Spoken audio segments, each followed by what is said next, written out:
Now that Apple reduced the retail price on these headphones, you might think the same as I did a couple of weeks ago. Do I want to treat myself? Are they finally worth it? When this video is released, I roughly had 4 weeks to use them in my daily workflow, and I'm able to talk about the pros and cons of Apple's first ever headphones. Over the last 12 months I tested countless numbers of headphones and earbuds, but I only thought about buying one pair more than once, the Airpods Max.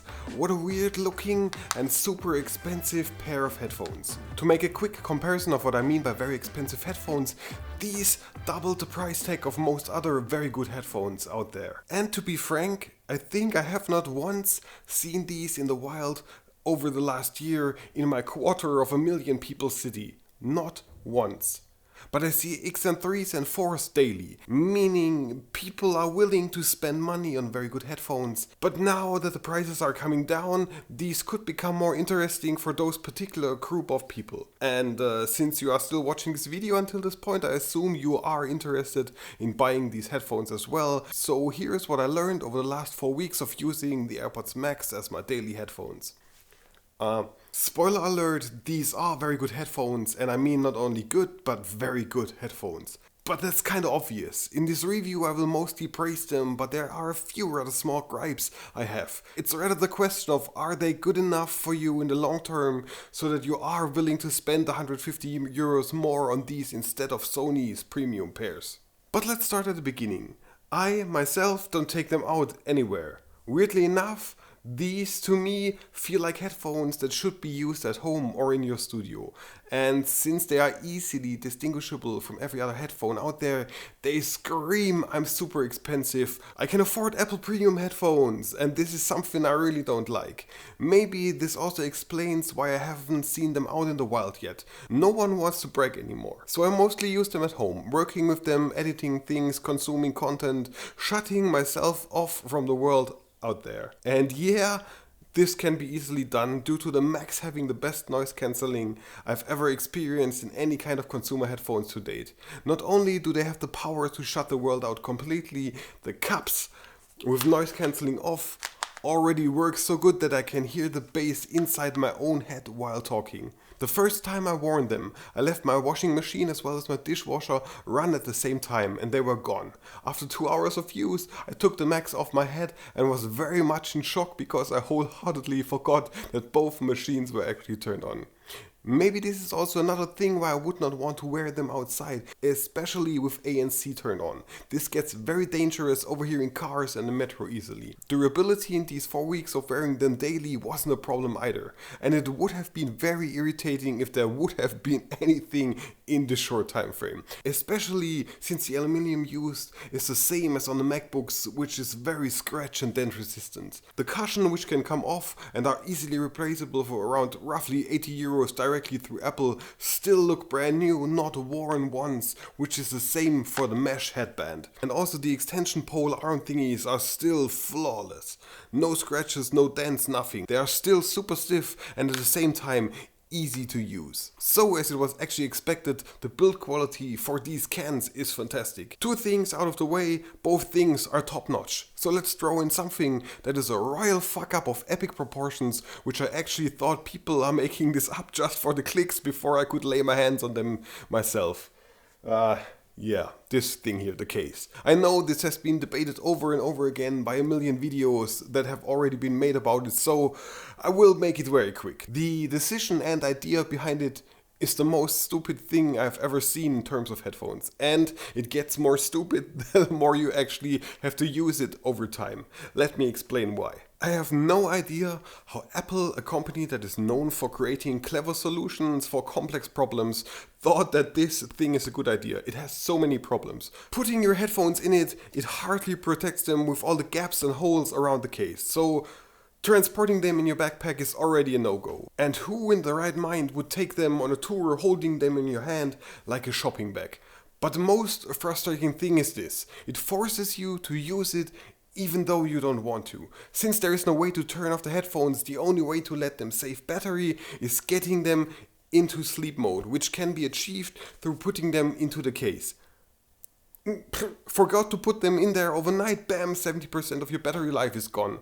Oh, you've been away for a day or two, they won't have any charge left.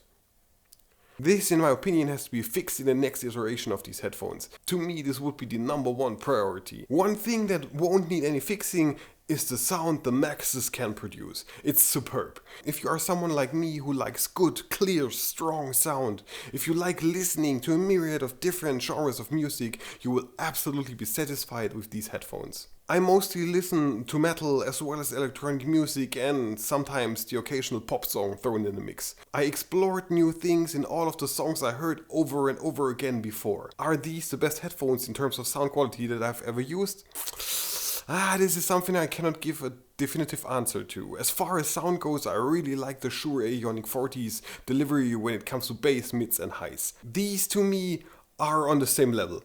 Maybe even a bit better here and there. In the end, this comes down to personal preference, and especially when you are someone who isn't that deep into the audio game as me and you haven't tested as many headphones, you will come out of your first listening session with a big smile and grin on your face. Now for something new, something I most often separated into its own sub-categories. But since this is an Apple product and that my studio is living in an Apple ecosystem, I clustered it into one category.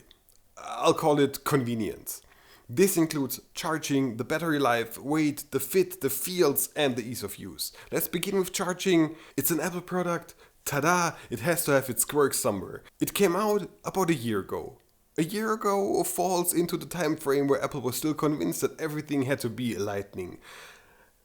And so are these. It's something rather unbelievable to me. Even though I use an Apple ecosystem, I don't have any lightning cables around me anymore. Most of the devices use USB-C. My iPhone is charged wirelessly. The new iPad's USB-C. So they are prone to run out of charge much earlier than any of my other headphones. It just baffles me that Apple made two big mistakes with their first over-ear headphones, and both could have been easily avoided. With the next iteration, it has to have USB-C. Battery life wise, there wasn't anything I could complain about. The runtime is on the same length as the other premium pair of headphones that I've tested. Weight is also no particular issue, even though most people that get them in their hands for the first time say that they are very heavy. That is something that should be expected from a premium pair of headphones, and after wearing them for a full day of work you forget the weight almost completely, due to them being balanced very nicely. This also plays into the feel and fit compartment of this review. When having them on, they use a tiny bit of pressure on the side of your ears to make sure that the seal is very tight. This is no way near being uncomfortable. My ears did not touch the inside of the cushions at any time, no matter in which position I've worn them. So to make this easy, these are very comfortable to wear. Let's make a conclusion to these headphones. At their original price tag of 600 euros, I would not buy these. At 450, these become much more interesting. As you might have heard throughout this review, these cans shine in a myriad of different things and are the best in some others. Would I recommend them at 450? I think this is still a no for me. The more the price comes down, the more they edge closer to a retail price of 350 euros, the more I would recommend them. What holds me off for now is the fact that there are many great alternatives out there for still roughly half the price tag. And with me not really wanting to take them outside due to multiple reasons, I made the decisions to send them back. I'm not willing to spend 450 euros on a pair of headphones that I don't feel comfortable to wear all day everywhere. And if Apple is not willing to further reduce the price tag, or when the second iteration of the Max 2s will be released for the same premium price, then I would love to see Apple create a more cost-effective version of them as well. Maybe they can call them the AirPods Pro. Or the Pods SE, or the Pods Air, or the Pods Lite. As always, if you have any questions regarding the Airpods Max, feel free to ask me in the comments and I will try to answer it there. Thank you very much for watching. My name is Leech and I'm off writing the next scripts. If you enjoyed this video, then make sure to subscribe to this channel. There are plenty more of this type of content and many other things available for you to watch. Have a great day, see you around, and goodbye.